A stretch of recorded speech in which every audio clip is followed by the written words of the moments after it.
Hello all, welcome to lesson 15 of the Rook Endgames series. In this lesson, we are going to cover the enemy king being cut, but this time along a rank. In the previous lessons, we saw it cut by one file, two files, and three files, but now we are going to see how to handle it when we are able to cut in a rank. So, in this situation, this is called the perfect cut because the king can't go up anyway. He is at the same level of our pawn, and rook is cutting one rank above, and so this is the situation we call perfect cut. Another thing we need to consider is the position of the pawn, because of course we already know rook pawns are a different story, a different game. But on the knight and bishop and center pawn, things work more or less the same. Notice also that the king is on the long side. So all these details matter, okay? Don't forget that the Rook and Games is knowledge based on the details that make the difference between several positions that are very similar, but details are going to force us to think a bit more ahead. And now let's see the simple idea. So here we are intending to advance the pawn across the middle of the board, like we already saw on the previous lessons. If you are able to do it, then it's going to be good. Of course, here the situation is simple. We have the pawn in the fourth rank, so we can advance immediately to the fifth rank. So this technique also works.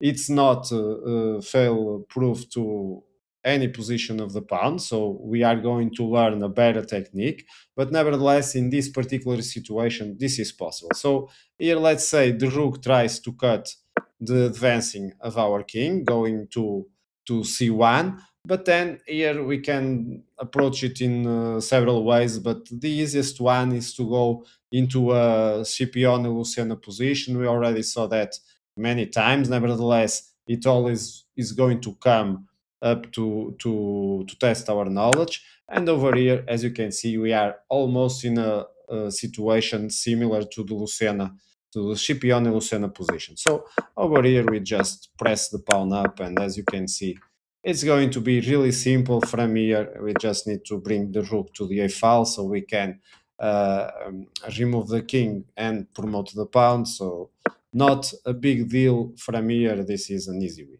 But let's come back to the start and let's learn uh, the technique that it's more adequate to this situation, because this technique allows us to win either the pawn is on the fourth rank, the third rank, or the second rank. The same goes to a bishop pawn, and the same to the center pawn. Center pawn will not work with the third and second rank, but we'll cover the center pawn in future lessons. So here we're just considering the knight pawn, and the same goes to the bishop pawn. I won't cover it here, but explaining the technique will be enough.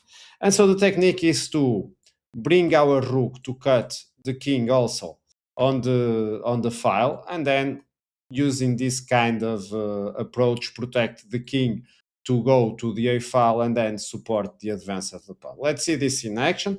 So first we go to c5 with our rook.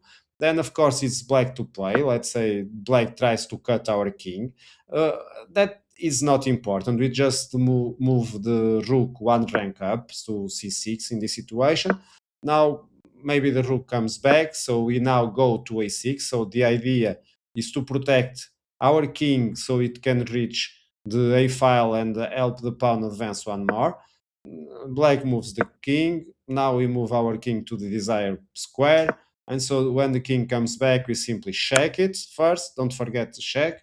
The king moves again away from the pawn, and now we advance the pawn. If the rook checks our king, well, this is basically the starting position, as you can see now, but we have already advanced one pawn. And we can go on with this one, but if you want, you just can bring the rook up and then work with the king alone, because the pawn already crossed the middle of the board, so we can go to Scipione Lucena position. We saw that technique before. So here we are just going to repeat the technique, and as you can see, We are now advancing with the king. Now the check comes, the king is forced to move away, and now we advance the pawn, and so on. After a while, black is going to try another approach, but as you can see over here, now the technique is just simple. We are going to advance the pawn at most, and then we finish with building the bridge that we already know. So this was the position when the pawn was on the fourth rank. And as I have been telling you, the same goes if the pawn starts on the second rank. The same technique works. So let's see that in action. But now let's say, for example, black keeps the passive defense. So let's say black goes with b7. We are going to see another kind of defense. And now we again go one rank up the with the rook. The king attacks our rook, of course, but that doesn't matter. We just go to the a file. Now we are protecting our king to go up to a2. So whatever black does, we go there.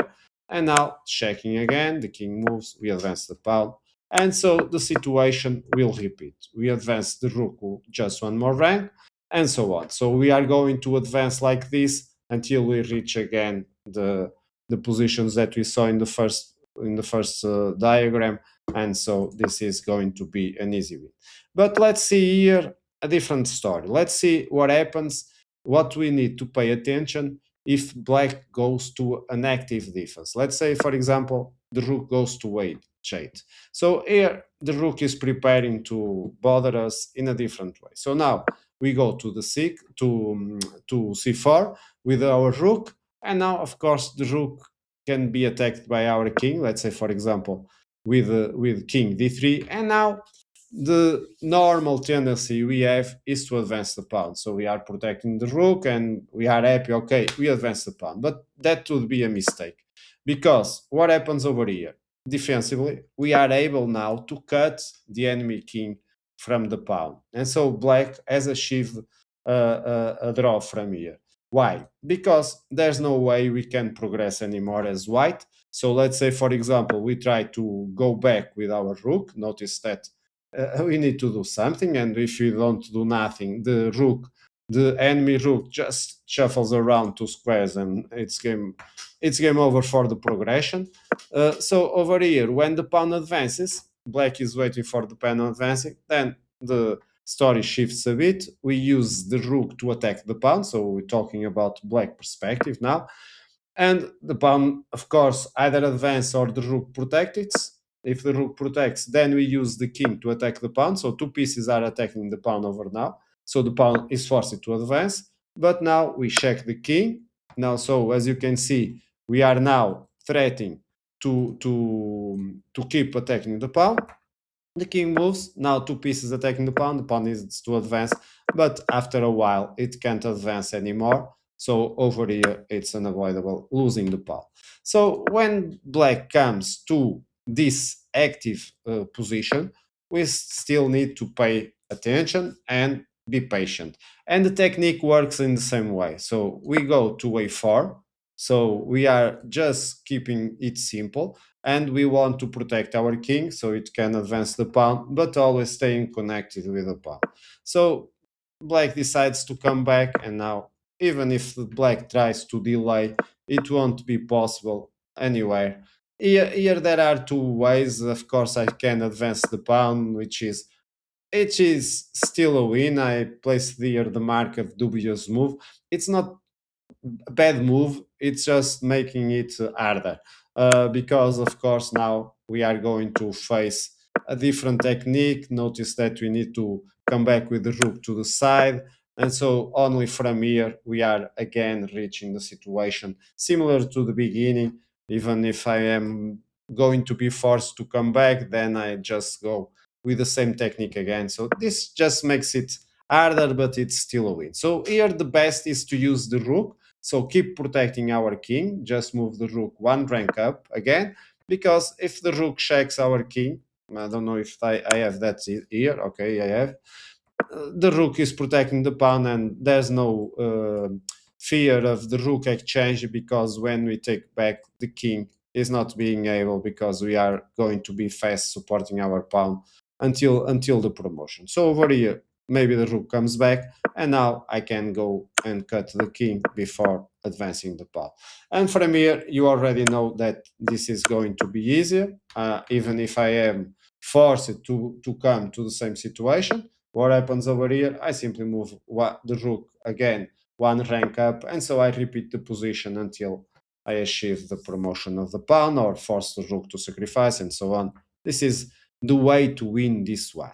Okay, so we started with the pawn on the fourth rank, but let's see the same situation where the rook is on the same situation we had first, but now the enemy rook is in a more active position. Okay, so over here, of course, we are tempted to advance the pawn, but the best is to force. When we see that black is in a perfect defensive situation, we must think on this.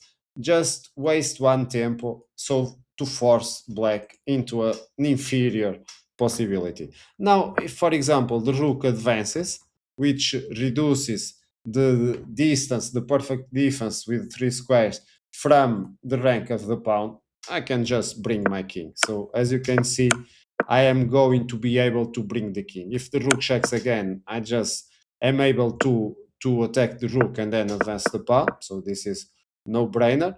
But if the king now approaches, well, this seems a bit strange, but it's possible. I can still advance the pawn, and there's no way black is going to avoid it anymore after a while. It just needs to come back. Well, the idea is a smart one, so pinning the pawn. Now here, the best move is to come to c6. Notice that over here, if the rook goes just to a1, I simply can advance the pawn, and so it's going to be even easier. So over here, the rook goes to a5, and we are forced to find this one. This is not that hard, and now it's black to play.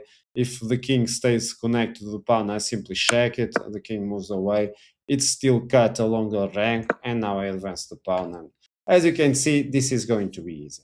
So this is the thematic for the lesson today, working with this technique of bringing the rook to this anchor and then protecting the king and the king helping to advance the pawn. So this simple technique, this is the aim. As I remember, it works with the pawn starting on the second, third, or fourth rank if it's a knight or a bishop pawn. It will also work with the center pawn, but as the center pawn is going to be harder, it's going to be covered in the next lesson. Until then, bye bye and have a great chess.